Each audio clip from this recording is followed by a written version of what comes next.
ജാൻമണി ഈ gender card ഇടയ്ക്കിടയ്ക്ക് ഇങ്ങനെ എടുത്തിട്ട് കളിക്കുന്നത് കാണാമായിരുന്നു.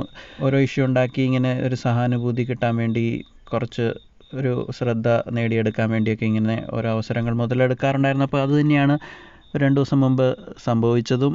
അതായത് ജാൻമണി അവിടെ ആ മീറ്റിങ്ങിൽ ഇന്നലെ തന്നെ അധിക്ഷേപിച്ച് ഒരു വ്യക്തി അവിടെ 9 എന്ന് പറഞ്ഞു എന്നൊക്കെ പറഞ്ഞിങ്ങനെ എല്ലാവരെയും ഒരു വിവാദത്തിലേക്ക് കൊണ്ടുപോകുന്ന അവസ്ഥയുണ്ടായി. പേര് പറയാതെ ആരാണ് അങ്ങനെ അധിക്ഷേപിച്ചതെന്നൊന്നും പറയാതെ ഒന്ന് അവിടെ ഒരു ഹൈപ്പ് ഉണ്ടാക്കാനാണ് ശ്രമിച്ചത്. ശരിക്കും പറഞ്ഞാൽ അങ്ങനെ ആ വിഷയത്തിൽ ജാൻമണിക്ക് അങ്ങനെ ഒരു വിവാദം ഉണ്ടാക്കേണ്ട ഒരു കാര്യം ഉണ്ടായിരുന്നില്ല. അവിടെ ജാൻമണിയോട് നേരിട്ടല്ല 9 എന്ന് അർജുനാണ് അവിടെ പറഞ്ഞതെന്ന് പറയുന്നു. അപ്പം അത് ജിൻഡോ വഴി എങ്ങാണ്ട് ജാൻമണി അറിഞ്ഞിട്ട് പിടിവള്ളിയായിട്ട് യൂസ് ചെയ്ത് ഇങ്ങനെ ഒരു ശ്രദ്ധ പിടിക്കാൻ വേണ്ടിയാണ്. അതായത് താൻ പുറത്താക്കപ്പെടുമെന്നുള്ള ഭയം ഉള്ളതുകൊണ്ട് എങ്ങനെയെങ്കിലും കുറച്ച് പ്രേക്ഷക പിന്തുണ പെട്ടെന്ന് ലഭിക്കാനുള്ള ഒരു മാർഗമായിട്ടാണ് ജാൻമണി അതിനെ കണ്ടത് എന്ന് വേണം പറയാൻ. അപ്പോൾ ബിഗ് ബോസിന് കാര്യങ്ങളൊക്കെ മനസ്സിലായി കാണും. അതുകൊണ്ട് തന്നെയാണ് ജാൻമണിയെ ഇപ്പോൾ എവിക്റ്റ് ചെയ്തിരിക്കുകയാണ്. അപ്പോൾ ശ്രീരേഖയും വോട്ടുകളുടെ അഭാവത്താൽ ഈ 2 പേരെയും ബിഗ് ബോസിൽ നിന്ന് പുറത്തായിരിക്കുകയാണ്.